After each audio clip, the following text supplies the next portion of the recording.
Hello guys, welcome back to my channel. आज मैं आपको एक बहुत ज़्यादा इंटरेस्टिंग और बहुत ज़्यादा इन्फॉर्मेटिव टॉपिक को समझाऊंगी। आज मैं आपको बताऊंगी कि क्या पुरुष पूरी जिंदगी पिता बन सकते हैं। बहुत सारे पुरुषों को एक बहुत बड़ी गलतफहमी होती है, क्योंकि उन्हें लगता है कि जो शुक्राणु बनने की जो प्रक्रिया है, स्पर्म बनने का जो प्रोसेस है, वो 11 से 13 वर्ष की उम्र में बनना स्टार्ट हो जाता है और वो पूरी जिंदगी बनता रहता है। यानी कि जो पुरुषों में शुक्राणु वो कभी खत्म नहीं होते, पूरी जिंदगी बनते रहते हैं। तो उनको लगता है कि हम पूरी जिंदगी पिता बन सकते हैं, बट आपको बहुत बड़ी गलतफहमी है। ऐसा इसलिए है क्योंकि हो सकता है बहुत से लोगों को लगता है कि जो बच्चा पैदा करने की जो सही उम्र में है वो सिर्फ और सिर्फ औरतों की सही उम्र है, पुरुषों के ऊपर कोई प्रभाव नहीं पड़ता है। लेकिन आप बिल्कुल गलत हो, पुरुषों पर भी बहुत ज्यादा प्रभाव पड़ता है। पूरी जिंदगी आप पिता नहीं बन सकते। आपके जो शुक्राणु हैं वो पूरी जिंदगी पिता बनने लायक नहीं होते हैं। तो आज की वीडियो में हम समझेंगे कि कब तक एक पुरुष पिता बनने के योग्य होता है और ज्यादा उम्र में बच्चे पैदा करने के जो पुरुषों को क्या क्या दुष्परिणाम फेस करना पड़ सकता है, उस बच्चे को क्या क्या दिक्कतों का सामना करना पड़ सकता है। अब देखो, सबसे पहले लिखा हुआ है कि पुरुषों में शुक्राणु 11 वर्ष से 13 वर्ष की उम्र में बनना शुरू हो जाते हैं और 17 से 18 वर्ष की उम्र जब आती है तो शुक्राणु बनने की प्रक्रिया में बहुत ज्यादा तेजी आ जाती है। बहुत ज्यादा मतलब तेज स्पीड से शुक्राणु बनने लगते हैं, स्पर्म बनने लगते हैं। ठीक है, ये बात तो आपको पता ही है। और स्टार्ट कब हो रहे हैं? 11 से 13 वर्ष में बनना स्टार्ट हो रहे हैं और पूरी जिंदगी बनते रहेंगे, 60 साल तक, 70 साल तक, 80 साल तक। जब तक एक पुरुष जिंदा रहता है तब तक वो क्या होगा, स्पर्म बनता रहेगा, शुक्राणु बनता रहेगा, कभी भी शुक्राणु बनना खत्म नहीं होगा। लेकिन आपको ये पता होना चाहिए कि बच्चा पैदा करने के लिए सिर्फ स्पर्म नहीं चाहिए होता है, स्पर्म की क्वालिटी भी चाहिए होती है, स्पर्म की क्वांटिटी भी चाहिए होती है, स्पर्म का अच्छा शेप एंड साइज भी चाहिए होता है। तो पूरी जिंदगी स्पर्म बन तो रहा है, लेकिन पूरी जिंदगी आप में स्पर्म काउंट उतना ही नहीं रहेगा। स्पर्म काउंट धीरे धीरे कम होता चला जाएगा। जो स्पर्म का स्ट्रक्चर है, शेप है, साइज है, वो खराब हो जाएगा। जो स्पर्म की क्वालिटी है वो भी क्या हो जाएगी, खराब हो जाएगी। उसके साथ साथ जो स्पर्म की मोटिलिटी यानी कि जो स्पर्म में गतिशीलता भी तो होनी चाहिए ना। एक बार बताओ, आपके स्पर्म को फीमेल की एग तक जाना होता है, जिसके लिए स्पीड भी मैटर करती है, मूवमेंट भी मैटर करता है। तो अगर आपका स्पर्म हिली डुली नहीं रहा है, बिल्कुल चल ही नहीं पा रहा है बिल्कुल, तो क्या वो जाकर फीमेल की एग से फर्टिलाइज हो पाएगा? बिल्कुल नहीं हो पाएगा, उसको पेनिट्रेट ही नहीं कर पाएगा। तो स्पर्म सिर्फ नहीं चाहिए होता है, स्पर्म के साथ साथ बाकी और भी क्राइटेरिया होती है जिनको शुक्राणु को कंप्लीट करना पड़ता है। इसलिए पुरुष पूरी जिंदगी पिता नहीं बन सकता है। अब देखो आगे कह रहा है कि महिलाओं की तरह पुरुषों में भी पिता बनने की एक सही उम्र होती है। महिलाओं की सही उम्र क्या होती है? लेट 20 से अर्ली 30 तक बहुत ही बेस्ट टाइम होता है, जिस टाइम आप गर्भ धारण कर सकते हो अगर आप महिला हो तो। फिर कह रहे थे वो भले ही पुरुषों में पूरी लाइफ स्पर्म प्रोड्यूस करने की क्षमता बनी रहती है, लेकिन बढ़ती उम्र के साथ साथ शुक्राणु की गुणवत्ता खराब हो जाती है। कह रहा है क्यों? कह रहा है कि भले ही पूरी उम्र जो पुरुष होते हैं उनमें स्पर्म बनता रहता है, लेकिन पूरी उम्र स्पर्म भले बनता है बट उनकी गुणवत्ता, उनकी क्वालिटी, उनकी motility, shape, size, structure, quantity सब कुछ धीरे धीरे क्या हो जाता है, कम हो जाता है, बेकार हो जाता है, जिस कारण से आप पूरी जिंदगी पिता बनने में असमर्थ हो, पूरी जिंदगी पिता नहीं बन सकते हो। ठीक है, अब देखो आगे कह रहा है कि पुरुष 20वें उम्र की पड़ाव से 30वें उम्र की पड़ाव तक बहुत आसानी से पिता बन सकते हैं। ये टाइम आपके लिए बेस्ट होता है। आप 20 उम्र मतलब जब आप 20 के हो जाते हो, उसके बाद वाला जो 21, 22, 23, 24 वाली उम्र आती है और 30 के पहले तक अगर आप पिता बन जाते हो तो आपके लिए वेल एंड गुड।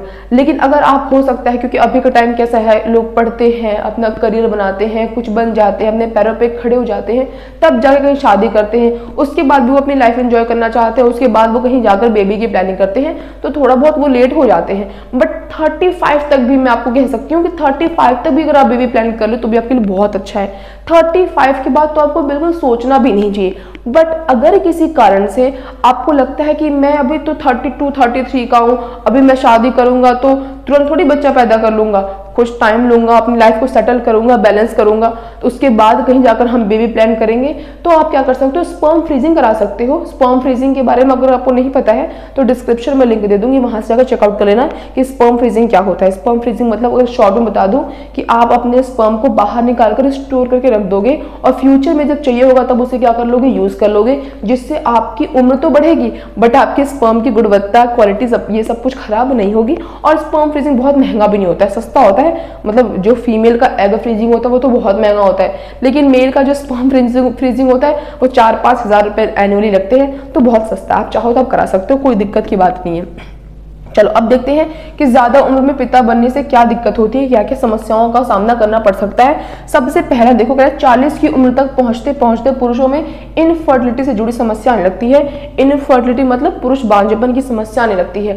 अब आप कहोगे अभी तो तुम कह रहे थे कि 30 तक पिता बन सकते हैं और लिखा तुमने है कि 40 तक आते आते, तो 40 तक आते आते इसलिए लिखा है कि 40 के बाद तो आपको बिल्कुल अवॉइड ही कर देना चाहिए, आपको सोचना भी नहीं चाहिए। इतनी ज्यादा प्रॉब्लम आपके बच्चे को फेस करनी पड़ सकती है, तो 40 के बाद तो आपको सोचना ही नहीं है। लेकिन 30 तक बेस्ट टाइम है, 35 तक भी एक बार आप सोच सकते हो, बट 35 के बाद आपको सोचना चाहिए। दिन प्रतिदिन आपके स्पर्म की क्वालिटी खराब होती चली जाती है, जो कि आपको बिल्कुल भी आपको बेबी प्लानिंग के बारे में नहीं सोचना चाहिए। ये मेरा आपको सजेशन है। तो जो कह रहा है कि 40 की उम्र तक पहुंचते पहुंचते स्पर्म की जो क्वालिटी बहुत खराब हो जाएगी, जिस कारण से पुरुष को इनफर्टिलिटी की समस्या हो सकती है। उनको लगे बाद में कि नहीं मेरी फीमेल पार्टनर प्रॉब्लम है, बट ऐसा नहीं है। अगर महिला में बांझपन की शिकायत होती है तो पुरुषों में भी होती है। पुरुष कुछ अलग थोड़ी है कि जो महिला है वो इंसान है, पुरुष रोबोट है, उनमें कोई दिक्कत तो आएगी नहीं।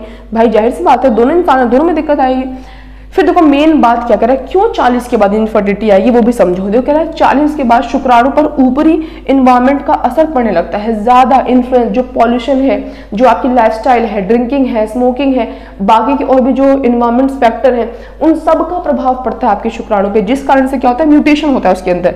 क्या स्पर्म में जेनेटिक म्यूटेशन होता है जिससे डीएनए डैमेज होने लगता है, और क्योंकि आपका डीएनए डैमेज हो रहा है तो जाहिर सी बात है आपकी फर्टिलिटी पे प्रभाव पड़ेगा। क्या और बच्चे को न्यूरोलॉजिकल प्रॉब्लम जैसे कि ऑटिज्म की शिकायत हो सकती है।